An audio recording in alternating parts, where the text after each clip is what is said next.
As negociações para conter conflitos internacionais, como os que estamos acompanhando em Gaza e na Ucrânia, são fundamentais para buscar soluções pacíficas e evitar derramamento de sangue. Organizações como a ONU desempenham um papel crucial nesse processo, atuando como mediadoras e facilitadoras do diálogo entre as partes envolvidas. Além disso, líderes de outros países e até o Papa Francisco já se colocaram ali, buscam ajudar a promover a paz. A gente vai conversar sobre esse assunto agora ao vivo com o cientista político e internacionalista Urian Fancelli. Está conectado aqui com a gente. Urian, bom dia, bem-vindo. Oi, Wilker, bom dia. Prazer estar aqui com você.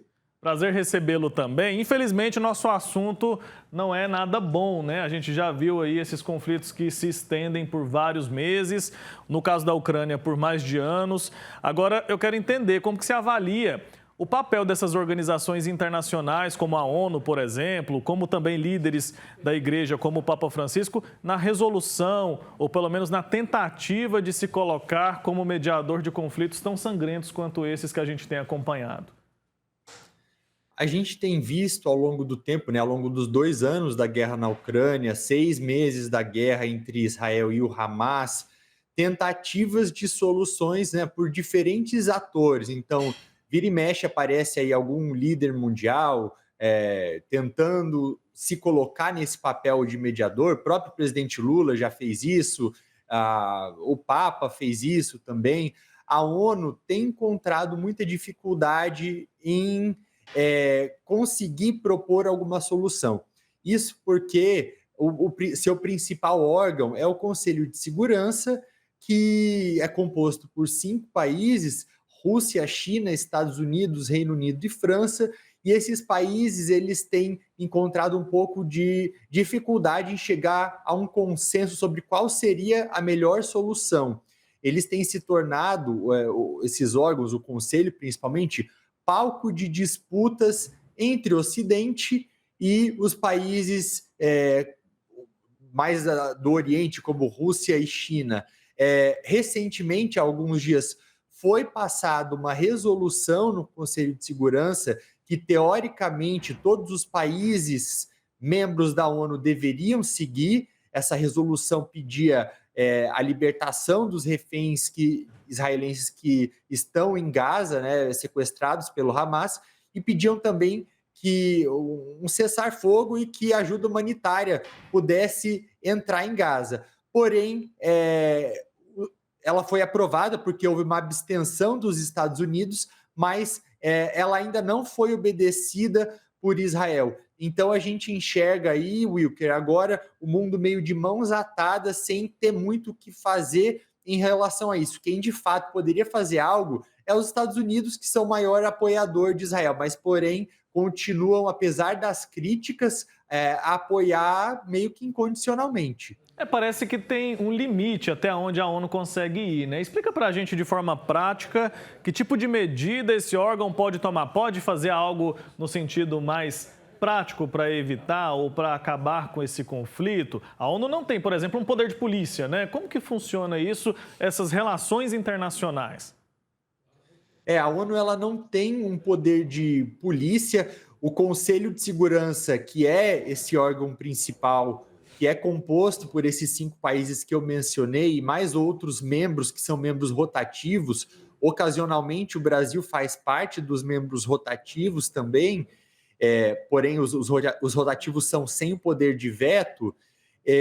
O Conselho tem o poder de aprovar algumas medidas para tentar forçar os países a adotarem aquilo que ele decide. Então, a gente tem algumas opções ali, por exemplo, sanções econômicas ou até mesmo posicionamentos mais duros. Porém, para você aprovar uma intervenção militar, já que a ONU não tem de fato uma polícia, como você mencionou, mas uma intervenção militar por parte de algum outro país, ela precisaria dessa aprovação do Conselho, mas é algo que muito provavelmente seria vetada, justamente por a gente ter ali como membro do Conselho os Estados Unidos, que é um apoiador quase que incondicional de Israel. Então, dificilmente o país permitiria que fosse aprovada uma intervenção militar na faixa de Gaza agora. Então, a gente fica aí nessa expectativa, vendo milhares de vidas de inocentes sendo perdidas, ao mesmo tempo em que o mundo observa, muitas vezes apontando para essas violações, porém sem poder fazer nada na prática. Agora explica para a gente também quais são os fatores históricos que fazem com que os Estados Unidos sejam um apoiador de Israel nesse momento que a gente tem visto tanta violência ali na região da faixa de Gaza. Eu acredito que são dois fatores principais. Eu acredito que o primeiro seja uma grande população de judeus nos Estados Unidos também, que acabam tendo uma influência muito grande na política. Existem dois partidos principais nos Estados Unidos, os democratas e os republicanos, um mais progressista, o outro talvez um pouco mais conservador, mas fato é que os dois lados apoiam Israel. As críticas elas têm crescido por conta de algumas acusações de falta de distinção e proporcionalidade, que são alguns princípios internacionais que deveriam ser seguidos. Em outras palavras, até mesmo existem leis até mesmo para as guerras que ocorrem. E outra coisa também os Estados Unidos têm um interesse na região, nessa região do Oriente Médio, e é muito importante que ele tenha um aliado por lá. E Israel faz o papel desse aliado em uma área do mundo no qual muitos países historicamente são hostis aos Estados Unidos. Então, não seria interessante para os americanos romperem essa aliança que eles têm com Israel. Uhum. Agora vamos falar sobre um conflito que já dura mais tempo, no caso da Ucrânia, 2 anos. Qual que é a real situação por lá hoje? Há esperança, a expectativa de uma resolução diplomática por agora? Qual que é a expectativa e que cenário a gente pode esperar para os próximos dias? A gente percebe que a Ucrânia tem, inclusive, tendo mais dificuldade, né, de contar com voluntários, por exemplo. As pessoas não estão aderindo mais a essa questão de ir lá para o campo de batalha enfrentar os soldados russos. O que a gente pode esperar para os próximos meses? Uma resolução diplomática está no horizonte ou ainda não? Infelizmente ainda não, Wilker. Esse é um outro conflito que dura mais de 2 anos. De fato, a Ucrânia tem enfrentado uma escassez de combatentes, assim como a Rússia tem também. E apesar da maior parte da população da Ucrânia ainda não querer abrir mão daqueles 4 territórios que foram ilegalmente anexados pela Rússia, o que a gente vê hoje em comparação a 1 ou 2 anos desse tempo para cá, é uma maior parte da população ucraniana, talvez 10% a mais, disposta a negociar a concessão, ou seja, eles estão dispostos a ceder esses territórios para os russos para que essa guerra acabasse.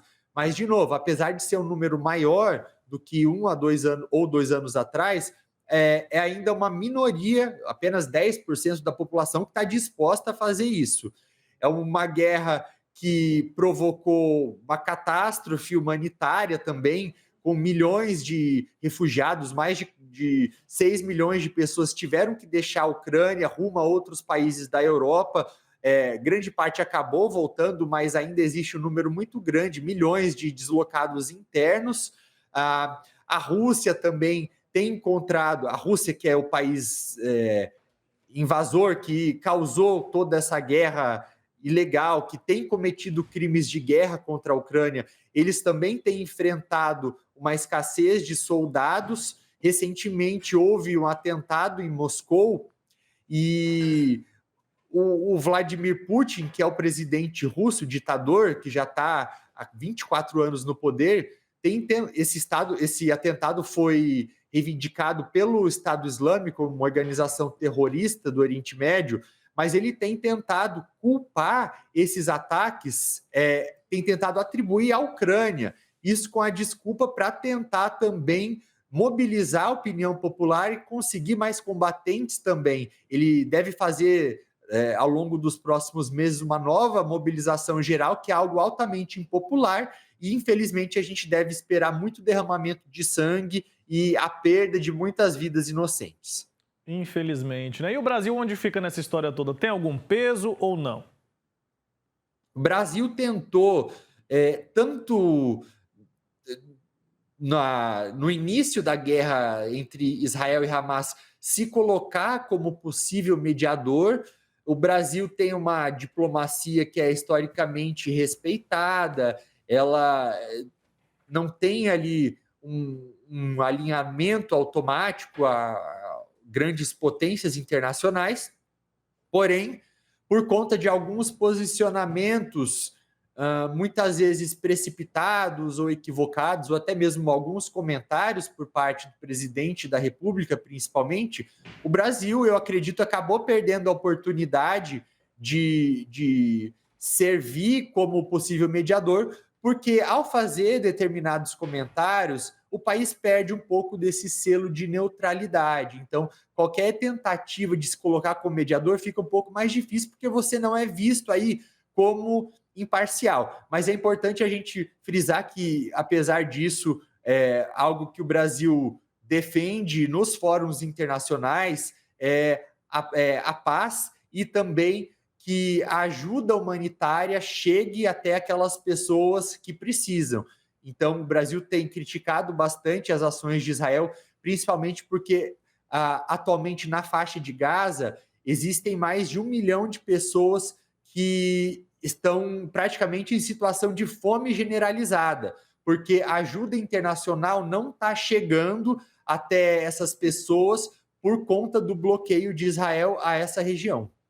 É de uma crueldade tão grande, né? Quando a gente começa a pensar de forma mais humana nesses conflitos, a gente tem a tendência de pensar sempre muito politicamente, quem está certo, quem está errado, mas nesse caso a gente só entende que a vítima é a população, os civis que estão ali, que estão sofrendo de verdade. Obrigado, Urian, pelo seu tempo, viu? Sempre bom falar com você. Volte mais vezes, até a próxima. Obrigado, é um prazer, contem comigo. Tchau, tchau.